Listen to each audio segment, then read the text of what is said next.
இப்ப சொல்ல போற விஷயம் பாத்தீங்கன்னா எனக்குமே வந்து ரொம்ப சிங்க் ஆகும். ஸோ நானுமே இந்த விஷயம் கத்துக்கணும், நீங்களும் எல்லாருமே சேர்ந்து கத்துக்கோங்க. கன்சிஸ்டன்சி. ஸோ நம்ம என்ன விஷயம் பண்ணாலுமே பாத்தீங்கன்னா ஒரு கன்சிஸ்டன்சி இல்லைன்னா நம்மளால வந்து அவ்வளவு சீக்கிரம் பாத்தீங்கன்னா ஒரு சக்சஸை வந்து அடைய முடியாது. இந்த வீடியோ மூலியமா நான் சொல்லியே ஆகணும்.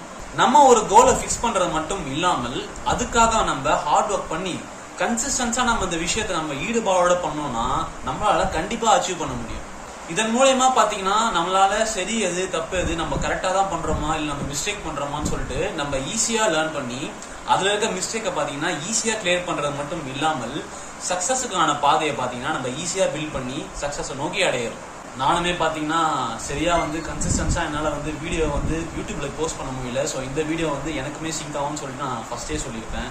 அதனால நம்ம ஒரு விஷயத்த எடுத்தோம்னா அதை கன்சிஸ்டன்ஸா பக்காவா வேற மாதிரி நம்ம பண்ணி முடிச்சோம்னா சக்சஸ் வந்து நம்ம பின்னாடி ஹலோ நான் உங்க கூட இருக்கேன்னு சொல்லி நமக்கு வந்து ஆதரவா இருக்குன்னு சொல்லி இந்த வீடியோ மூலயமா சொல்லிக்கிறேன்.